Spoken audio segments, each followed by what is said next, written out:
Oke, minggu ini kita akan masuk ke kampanye kita. Masih ingat kampanye kita apa? Raja ya. Yang pelayan tadi kita sebelum melayani kita bilang raja sama-sama, jadi harusnya masih ingat. Nah, minggu ini kita masuk ke minggu yang ke-8 Bapak Ibu. Jadi kita kalau yang ikutin kampanye kita 4M, itu kita belajar dari kitab Matius, dari Matius 1, Matius 2, Matius 3. Tiap hari kita belajar kitab Matius ini. Nah, minggu ini kita masuk ke Matius 14. Boleh dibantu saya, Van? Matius 14 ayat 13 sampai 21. Matius 14, 13 sampai 21. Itu judul perikopnya Yesus memberi makan 5.000 orang. Wah, ini cerita yang sudah sangat terkenal ya. Sudah sering kali kita baca dan kita sudah mengerti lah istilahnya. Cerita ini ya. Jadi ya ini diingatkan aja. Jadi kita sama-sama hari ini belajar mengenai Yesus memberi makan 5.000 orang. Boleh kita baca dulu? Matius 14, 13 sampai 21. Nanti saya akan baca ayat yang ke-13, Bapak Ibu 14, seterusnya sampai ayat yang ke-21 ya.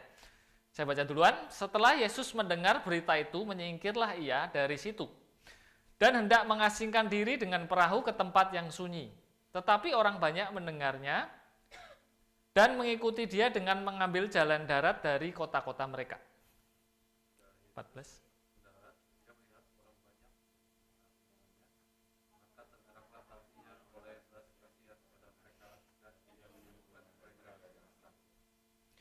Oke, 15. Menjelang malam, murid-muridnya datang kepadanya dan berkata, tempat ini sunyi dan hari sudah mulai malam. Suruhlah orang banyak itu pergi supaya mereka dapat membeli makanan di desa-desa.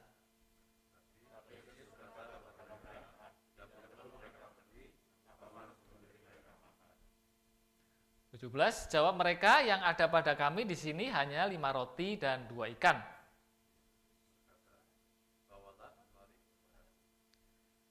Oke, 19. Lalu disuruhnya orang banyak itu duduk di rumput.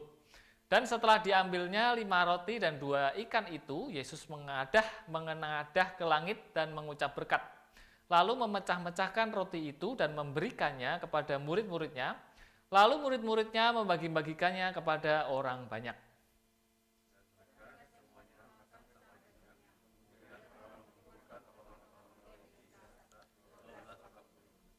Oke, 21 terakhir.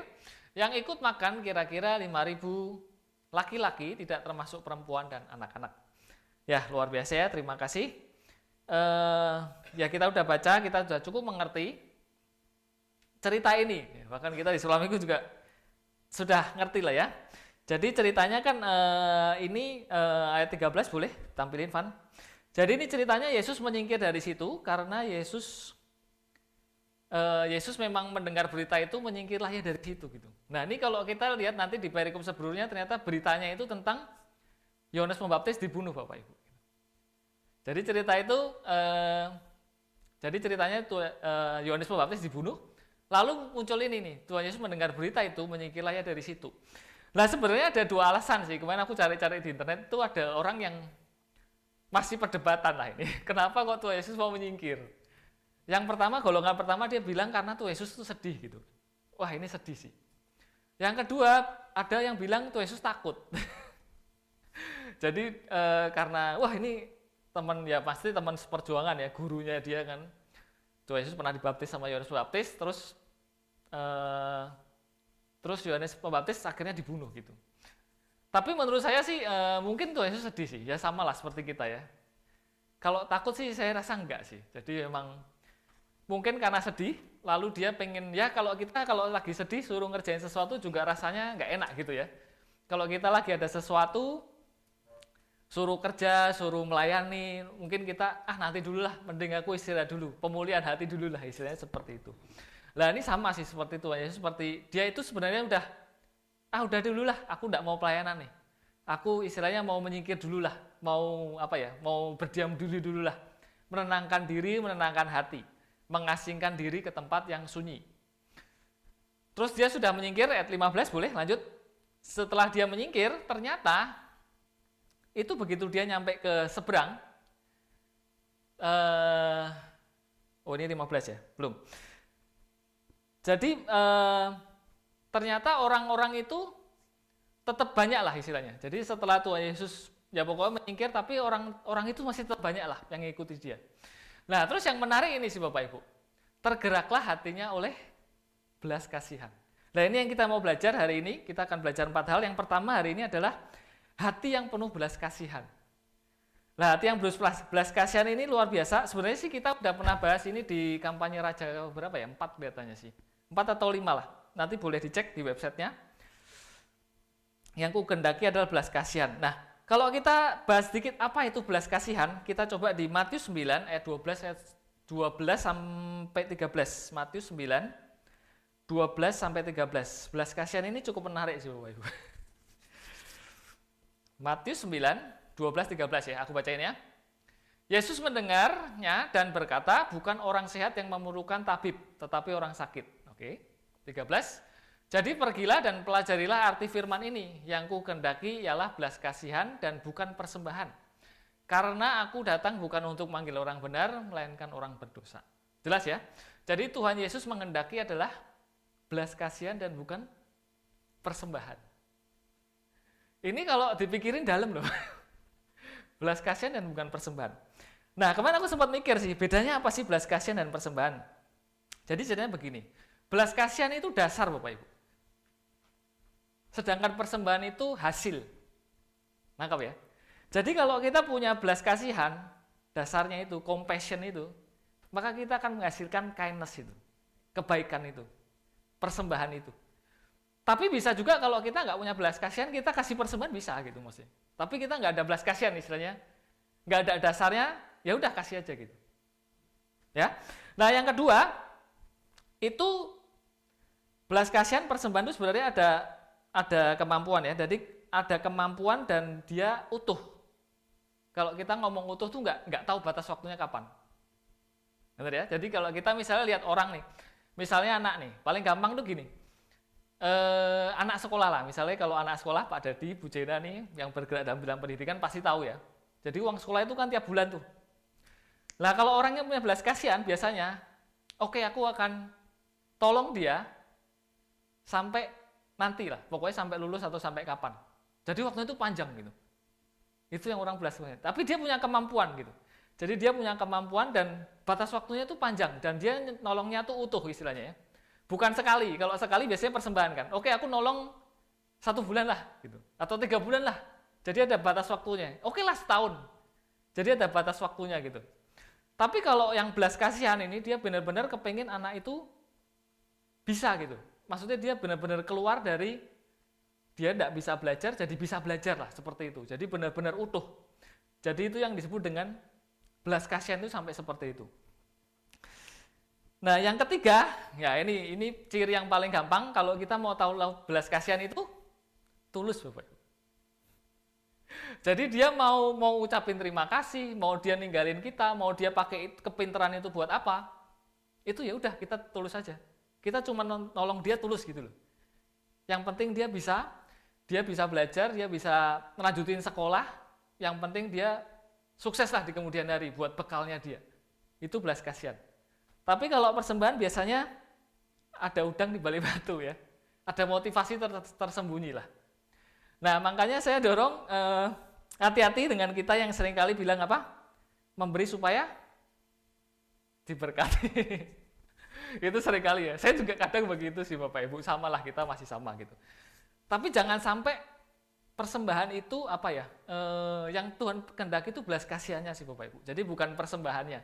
Kalau persembahan mah gampang, kita semua juga bisa lakukan sih. Tapi Tuhan ngomong yang ku kehendaki adalah belas kasihan. Nah, itu yang kita perlu pikirkan sih ya, dari tadi yang tulus itu. Sama seperti itu Yesus mati di kayu salib Bapak Ibu. Benar kan? Itu karena belas kasihan, dia juga ngomong kan, bukan orang yang sehat yang memerlukan tabib gitu. Tuh, aku datang bukan untuk manggil orang benar, tapi orang berdosa gitu. Jadi karena memang ada belas kasihan itu, dan dia juga nolongnya utuh gitu. Nah yang menarik Tuhan Yesus juga gini, jadi ceritanya Tuhan Yesus itu udah mati di kayu salib 2000 tahun yang lalu, benar ya? Udah selesai kan? Dan dia sudah benar-benar mati dan udah benar-benar bangkit gitu. Mau kita percaya, mau kita nggak percaya, mau kita meninggalkan Tuhan, mau kita ikut Tuhan udah lakukan gitu. Jadi istilahnya udah selesai lah. Jadi benar-benar tulus lah. Kita mau ninggalin Tuhan, kita mau ikut Tuhan, kita mau lupa Tuhan, kita mau setengah-setengah sama Tuhan, mau cari untung dengan Tuhan pun, Tuhan tetap mati kok buat kita. Jadi dia benar-benar belas kasihan buat kita gitu. Jadi benar-benar belas kasihannya itu untuk kita ya. Jadi ya bersyukurlah buat Tuhan yang luar biasa gitu ya. Nah yang kedua yang kita mau belajar adalah ayat 15, boleh dibuka. Kalau tadi yang pertama kita harus punya hati yang belas kasihan. Nah setelah kita punya hati belas kasihan ini, oh ya sebentar, belum masuk ke situ ya. Ya sebenarnya sih saya tidak tahu sih, tapi menurut saya mungkin suatu saat mungkin Pak Antoni bisa sharing lagi di sini ya. Karena saya lihat Pak Antoni ini orang yang penuh belas kasihan sih, walaupun saya tidak tahu sih ya. Di dalam hati kan kita nggak pernah tahu sih, tapi menurut saya dia cukup punya belas kasihan seperti ini, dan saya berdoa supaya kapasitasnya diperbesar, semakin berdampak bagi banyak orang, dan Tuhan pakai secara luar biasa ya. Nah mengenai belas kasihan ini saya memang tidak terlalu masuk terlalu banyak, nanti Bapak Ibu boleh lihat mengenai belas kasihan ini di kampanye yang lalu. Nah sedikit promosi juga, kita sudah rekam setiap ibadah kita, jadi Bapak Ibu boleh lihat di website, nanti cari aja yang minggu-minggu yang lalu itu ada raja keempat atau kelima lah, saya lupa. Pokoknya yang kuhendaki adalah belas kasihan seperti itu. Jadi nanti bisa belajar lagi di situ, dibuka lagi, didengerin lagi ya mengenai belas kasihan ini. Oke, yang kedua adalah kamu harus memberi mereka makan. Nah, ini cukup menarik juga sih. Jadi setelah tadi kita punya belas kasihan, ternyata Tuhan Yesus ngomong bahwa kamu harus memberi mereka makan. Ayat 15 ya, jawab Yesus kepada mereka. Yang kembali yang tadi. Di Matius 14 ayat 15. Matius 14 ayat 15. Kamu harus memberi mereka makan. Nah ini kejutan dari Tuhan Bapak Ibu. Coba sama-sama katakan, kejutan dari Tuhan. Nah ini kadang-kadang kita juga terkejut. Dikejutkan ya, kejutan dari Tuhan. Menjelang malam, murid-muridnya datang kepadanya dan berkata, tempat ini sunyi, hari sudah mulai malam, suruhlah orang banyak itu pergi supaya mereka dapat membeli makanan di desa-desa. Stop. Jadi, menjelang malam, murid-muridnya datang kepadanya dan berkata, tempat ini sunyi, pergilah, suruh mereka makan. Benar kan? Setuju ya? Saya juga kalau jadi murid-murid akan saya lakukan seperti ini kok. Karena itu hal paling masuk akal gitu. Bahkan mereka mungkin sudah perhitungkan kalau kita selesai sekarang nih, kita suruh mereka sekarang, itu mereka masih bisa ke desa, warungnya belum tutup, mereka masih bisa beli roti istilahnya. Mereka masih bisa makan lah. Jadi mereka sudah perhitungkan dengan pas dan matang lah istilahnya. Sama seperti kita kan, kita selalu sudah perkirakan itu sudah pas lah pokoknya. Oh nanti harus begini, ini harus begini ya kan. Kalau kita mau retreat juga, oh kita harus siapkan sekian, mulai nabung dari sekarang. Nanti pas saatnya tiba, kita semua sudah siap, lalu kita jalan. Sama seperti murid-murid juga lakukan seperti itu. Dan itu nggak salah Bapak Ibu. Mereka sudah lakukan yang terbaik. Mereka sudah tahu apa yang, ya istilahnya kita direncanakan dan dikalkulasikan dengan matang gitu ya. Jadi suruhlah mereka pergi untuk kasih mereka makan gitu. Pergi sekarang masih bisa waktu untuk mereka makan. Nah, ayat 16. Ya ini kejutan dari Tuhan seperti ini, kita semua tahu ceritanya. Ayat 16, Tuhan Yesus berkata, tidak perlu pergi, kamu harus membeli mereka makan. Nah ini yang di luar rencana dan perhitungan kita sih kadang-kadang Bapak Ibu.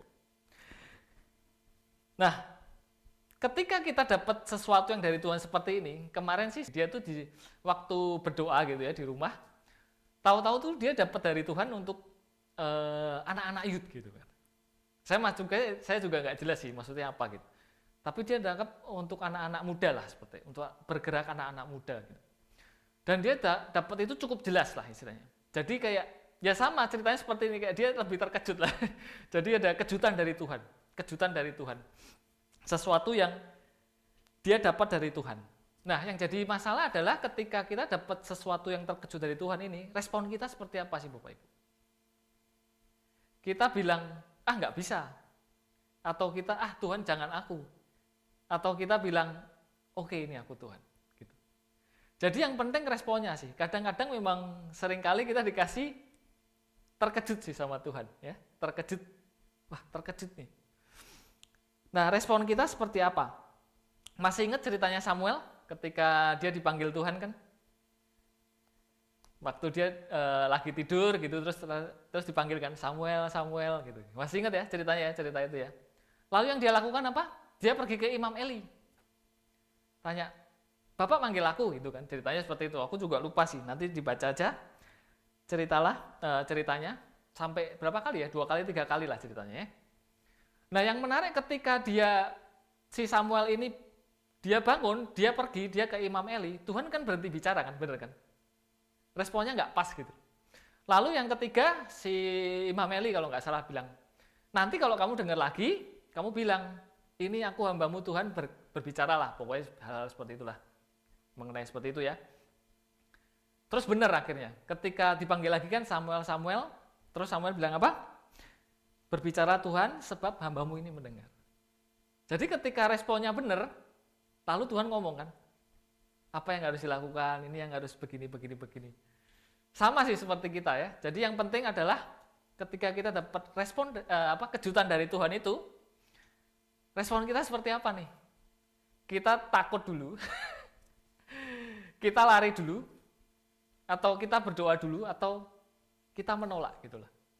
Jadi intinya ketika kita dapat sesuatu dari Tuhan, kejutan ini, responnya harus oke gitu ya. Coba kita lihat di ayat 16, boleh? Responnya murid-murid seperti apa ya? Coba. Tetapi Yesus berkata kepada mereka, tidak perlu mereka harus memberi mereka makan. 17 boleh? Ini responnya menarik dari murid-murid. Jawab mereka, yang ada di sini hanya 5 roti dan 2 ikan. Menurut perhitungan mereka, ini kan kalkulasinya nggak masuk, bener kan? Kamu harus memberi ikan. Tapi responnya, jadi kemarin aku nangkep begini. Jadi apa yang mereka bilang itu kalau bahasa sekarangnya begini. Oke, tapi kami cuma punya 5 roti 2 ikan. Jadi responnya itu sudah oke lah istilahnya. Oke Tuhan, tapi aku cuma punya 5 roti 2 ikan. Gitu. Responnya udah benar sih, oke. Tapi gimana Tuhan? Aku cuma punya ini. Jadi istilahnya apa ya? Istilahnya tuh ini di luar kemampuan tadi ya. Kalau belas kasihan kan kita punya kemampuan. Dan di sini juga dia istilahnya kemampuanku cuma segini. Bahkan nanti kita kalau baca di tempat lain juga ini ternyata yang bawa anak kecil gitu kan. 5 roti 2 ikan. Kemampuanku cuma segini lah. Istilahnya ini sudah best effortku lah. Setelah itu aku nggak tahu. Nah, 18 boleh? Ini yang terjadi Bapak Ibu. Yesus berkata, bawalah kemari kepadaku. Jadi akhirnya memang Tuhan Yesus lagi sih istilah yang berbuat ya. Jadi istilahnya murid-murid ini hanya apa ya? Hanya alat lah istilahnya. Hanya istilahnya apa ya? Kalau bilang diuji, dites, ya kadang seperti itu sih ya. Kadang untuk supaya kita naik level, supaya kita menjadi berbesar kapasitas, ya kadang seperti ini sih. Ketika ada kejutan dari Tuhan, yang ditanya respon kita sih sebenarnya, bukan kemampuan kita sih. Kalau dilihat dari kemampuan ya itu 5 roti 2 ikan, nggak bisa sih pasti. Tapi respon kita seperti apa? Kita mau nggak, gitu kan? Ketika kita dapat tawaran mungkin, kamu mau ngerjain ini nggak? Kamu mau ada misalnya, ini sesuatu yang aku belum pernah lakukan nih misalnya.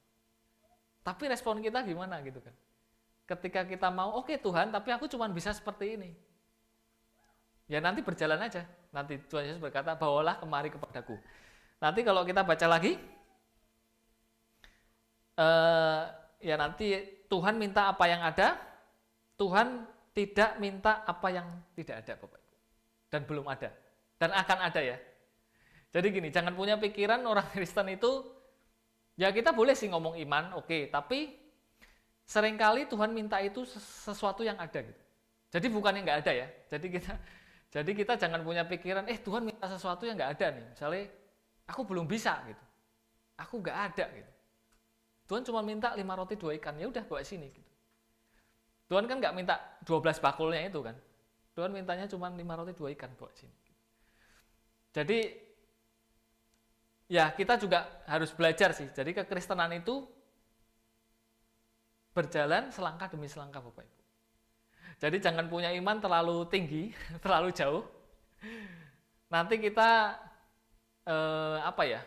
Ya bukannya nggak bagus sih, cuman hati-hati di situ. Seringkali kita terplesetnya di situ. Ketika kita punya iman terlalu tinggi, terlalu jauh, ini kalau menurut perhitunganku bisa lah. nanti bisa begini-begini. Tapi hati-hati di situ gitu. Jadi lebih baik karena iman itu bisa terlihat sih Bapak Ibu. Jadi kita kalau punya iman, Tuhan kasih sesuatu, kita tuh harusnya udah tahu lah. Oh nanti seperti ini. Jadi Tuhan tuh kayak sudah kasih lihat, oh nanti kesini jalannya. Nah kalau ngomong tentang iman, mungkin bisa belajar dari Pak David. Pak David itu tuh ngomong iman nomor 1 lah. Bahkan seringkali dia ngomong iman sesuatu yang aku nggak bisa lihat. Saya sendiri nggak bisa lihat gitu. Jadi dia ngomong kamu harus begini, tapi aku nggak bisa lihat gitu. Mungkin dia bisa lihat gitu. Oh nanti jalannya begini. Mungkin Tuhan yang tuntun dia gitu.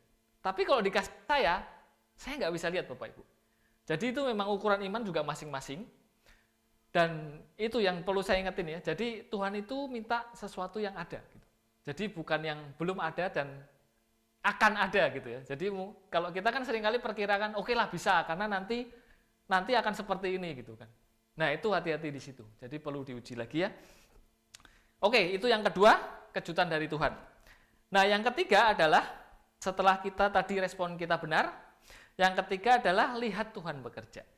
Ya. Sama-sama katakan lihat Tuhan bekerja. Oke, ayat 19 boleh. Jadi setelah tadi bawalah kemari kepadaku, lalu ya 19 ini menarik. Lalu disuruhnya orang banyak itu duduk di rumput dan setelah itu diambilnya 5 roti 2 ikan itu. Oke ya. Pertanyaannya, kenapa kok disuruh duduk? Pernah mikir nggak? Supaya nggak chaos Bapak Ibu. Benar? 5.000 orang loh. Butuh makan semua loh. Kalau waktu itu mereka nggak duduk, kira-kira apa yang terjadi? Ya mungkin bisa ngantri sih. Tapi kemungkinan untuk chaos, untuk chaos seperti itu ya, berebut makanan itu besar sekali. Kenapa Tuhan Yesus suruh mereka duduk? Nah ini yang kadang kita perlu belajar dari Tuhan seperti ini sih. Jadi ketika kita lihat Tuhan bekerja, itu kita belajar sesuatu. Oh ternyata begitu ya. Itu yang membawa kita ke next level Bapak Ibu. Ya. Nah nanti ulang tahun kita bulan depan itu temanya next level Bapak. Jadi supaya kita belajar lagi dari Tuhan ya, next level gitu. Supaya kita lebih besar kapasitasnya lagi gitu. Jadi gimana cara ngatasinya, gimana cara Tuhan bekerja itu kita belajarlah semua dari Tuhan gitu. Suruhlah orang itu duduk di rumput. Lalu setelah mereka duduk, lalu Yesus menghadap ke langit, ini Tuhan Yesus semua yang lakuin, mengucap syukur, mecah-pecahkan, ya ini kita seringkali ya baca ya, mecahkan roti, bagi-bagikannya kepada orang banyak.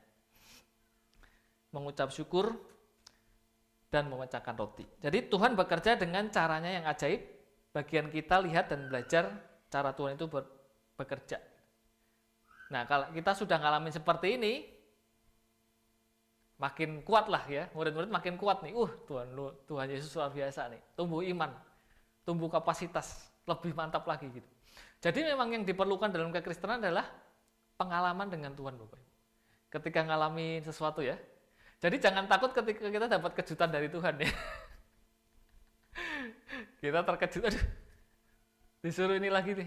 Wah harus melayani ini lagi nih, harus ngerjain ini lagi nih. Wah harus belajar ini lagi sih. Nggak apa-apa Bapak Ibu, yang penting respon kita. Nanti semua Tuhan kok yang lakuin. Oh iya ya, ternyata bisa lewat-lewat juga ya. Ya kalau Bapak Ibu tahulah kita di sini bulan depan kita masuk ke 6 tahun. Dan itu karena anugerah Tuhan yang luar biasa. Beneran kan? Tuh Pak Dadi langsung amin. Saya yakin dari hati. Karena kita tahu perjuangannya seperti apa. Bahkan kalau dibilang kita tuh hidup hanya setahun demi setahun sih. Tahun depan kita nggak tahu harus ngapain. Cuma ya ikut Tuhan seperti itu. Melangkah demi selangkah gitu kan. Sama seperti ya mohon maaf kayak orang minta-minta itu. Dia nggak tahu hari ini harus makan apa. Tapi sudah dari setahun yang lalu dia tuh masih hidup sampai sekarang gitu loh. Tapi dia nggak tahu hari ini aku harus makan apa, nggak tahu. Cuman ya sehari demi sehari dia lewat. Gitu. Karena ya itu berjalan dengan Tuhan memang seperti itu. Selangkah demi selangkah aja. Nggak usah terlalu tinggi lah, nggak usah terlalu jauh. Nanti kita yang repot gitu. Dan ketika berjalan demi selangkah-selangkah, tahu-tahu kita udah 6 tahun di sini, luar biasa. Kita kalau lihat pelayanan kita nggak pernah kebayang dulu. Cuman ya itulah Tuhan. Yang kerja siapa? Ya Tuhan. Gitu. Kita cuman apa? Ya bantuin lah istilahnya oh kerjain ini Tuhan, siap. Ya pokoknya apa yang bisa kita lakukan aja. Amin. Amin ya. Nah, yang keempat, yang terakhir. Yang paling terakhir adalah ayat 21 boleh. Nah, ini yang seringkali masalah sih Bapak Ibu. Yang ikut makan kira-kira 5.000 orang laki-laki, tidak termasuk anak-anak perempuan. Dua-dua boleh sekalian. Setelah itu Yesus segera merintahkan murid-muridnya naik. Kok dua-dua ya? Tadi 21 kan, benar kan? Dua-dua ya? Mendahului orang banyak. Kok balik lagi ya? 20 Matius 14 ayat 21 coba. Oh enggak ada 12 bakulnya. Oh benar ya? Oh sorry aku berarti yang salah. Yang 12 bakul berarti ayat 23 ya? 20. Oh 20 ya. Sisa yang tadi ya. Sisa 12 bakul. Oke, sorry. Nah, ini menarik sih Bapak Ibu. Karena kan kita ngomong seringkali sisa 12 bakul ini buat siapa? Buat kita ya. Setuju, saya juga sangat setuju. 12 bakul ini buat kita gitu. Ketika itu terjadi mujizat, ketika Tuhan bekerja sesuatu, itu pasti ada sesuatu buat kita. 12 bakul ini buat kita. Nah, cuman masalahnya hati-hati dengan berkat ini gitu. Jadi kalau aku bilang yang keempat kita belajar itu taruh pisau di leher. Taruh pisau di leher. Nanti kita akan bahas kenapa aku pakai istilah ini ya. Tapi ternyata ada ayatnya tuh menarik. Jadi hati-hati dengan berkat atau hasil mujizat seringkali membuat kita melenceng bahkan meninggalkan Tuhan. Gitu ya. Jadi jangan sampai 12 bakul ini, ketika kita terima 12 bakul ini, kita lupa tuh sama Tuhan. Gitu ya. Jadi apa yang Tuhan sudah perbuat mujizatnya untuk seperti apa, ketika kita terima berkatnya, jangan sampai lupa gitu. Jangan sampai apa ya, kalau kita orang bilang sekarang itu lupa daratan lah istilahnya.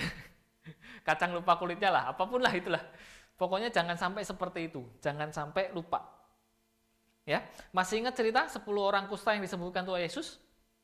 Yang kembali berapa? 1.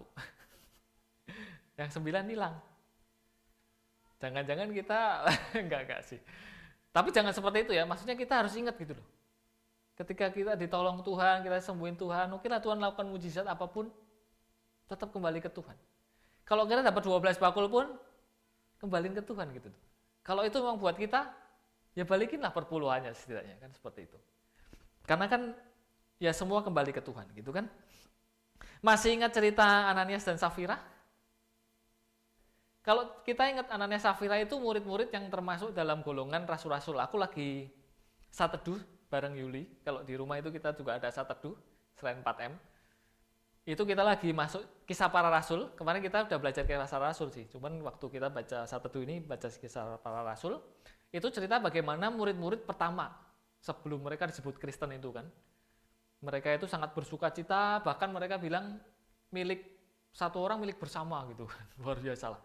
Pokoknya komunitas ini sangat solid lah, sangat suka mereka. Diskusi firman, pokoknya cerita, Tuhan Yesus waktu itu begini ya. Mereka mengingat kebaikan Tuhan luar biasa. Jadi bisa dibilang murid-murid yang pertama ini, kisah para rasul yang pertama ini benar-benar apa ya? Benar-benar kuat lah di dalam Tuhan gitu. Dan mereka benar-benar komunitasnya ini kuat gitu, luar biasa. Nah yang menarik, Ananias dan Safira ini termasuk golongan mereka gitu.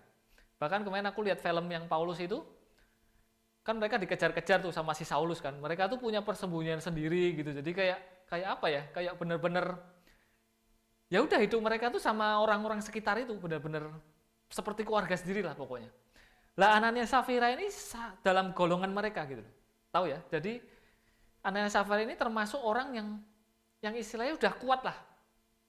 Sesuatu yang sudah kuat, yang punya komunitas yang kuat, kekristenannya, maksudnya percaya Tuhannya juga sudah kuat. Tapi ketika mereka jual ladang, mulai keluar tuh.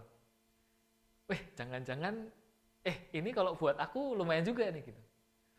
Jadi mereka yang sudah seperti itu pun itu bisa tergoda Bapak Ibu. Apalagi kita gitu loh. Kita yang masih istilahnya ya yang masih kerja, yang masih berhubungan beraktivitas dengan apapun lah, maksudnya bertemu dengan orang yang bermacam-macam gitu loh.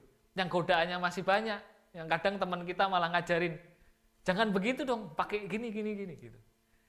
Jadi memang sangat hati-hati. Kenapa sampai bilang taruh pisau di leher itu, ya. Oke, kita akan coba Amsal 23 ayat 1 sampai 4, boleh Van, tolong.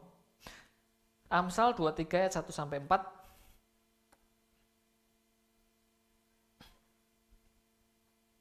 Amsal 23 ayat 1 sampai 4. Udah ya? Aku bacain ya. Bila engkau duduk makan dengan seorang pembesar, perhatikanlah baik-baik apa yang ada di depanmu. Jelas ya? Taruhlah sebuah pisau pada lehermu bila besar nafsumu. Tuh, kelihatan kan? Jika ingin akan makanan yang lezat itu adalah jangan ingin akan makanan yang lezat itu adalah hidangan yang menipu. Yang 4, ini menarik. Jangan bersusah payah untuk menjadi kaya, tinggalkanlah niatmu itu. Jangan bersusah payah menjadi kaya. Tuh. Saya tahu sih, saya dulu seperti ini. Pengenlah jadi orang kaya gitu ya. Wah, pengen punya ini.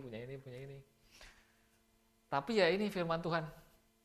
Tinggalkanlah niatmu itu. Kalau Bapak Ibu masih ingat, Pak Antoni pas kampanye Raja ini pernah sharing, saya masih ingat tuh. Berbahagialah orang yang miskin di hadapan Tuhan. Karena apa? Memang orang kaya itu susah masuk kerajaan surga, Bapak Ibu. Firman Tuhan juga ngomong seperti itu sih. Orang kaya itu susah masuk kerajaan surga. Walaupun definisi kaya itu setiap orang beda-beda ya. Jadi kita tidak bisa mendefinisikan, ini orang kaya, orang miskin. Nggak bisa seperti itu sih. Itu nanti beda juga, nggak bisa. Tapi firman Tuhan ngomong, berbahagialah orang yang miskin di hadapan Tuhan. Dan Tuhan ngomong, susah sekali orang kaya masuk kerajaan surga. Ini dikasih lagi nih. Jangan bersusah payah menjadi kaya, tinggalkanlah niatmu itu. Jadi taruh pisau di leher itu seperti itu. Jadi jangan sampai harta, istilahnya apa ya, yang kita udah dapat selama ini kan, kita dapat keselamatan, kita dapat damai sejahtera, kita dapat lepas dari kutuk. Jangan sampai kita lupakan Tuhan gitu. Jangan sampai apa ya, dunia ini membawa kita lupa bahwa tujuan akhir kita itu nanti gitu. Mahkota kehidupan itu setelah selesai kan. Kita semua percaya kan hidup di dunia ini cuma sementara kan. Amin ya. Ya kita semua tahu lah. Kita di dunia ini juga mau tanya kepercayaan apapun, mereka semua tahu kok, hidup kita tuh cuma sementara. Gitu. Ada kehidupan kekal setelah ini yang itu perlu kita pikirkan. Gitu. Jadi jangan bersusah payah menjadi kaya. Gitu. Jangan istilah apa ya? Jangan fokus kepada sesuatu yang di dunia ini. Gitu. Dan kita lupa setelah di dunia ini, gitu ya. Oke. Ya, yang paling terakhir.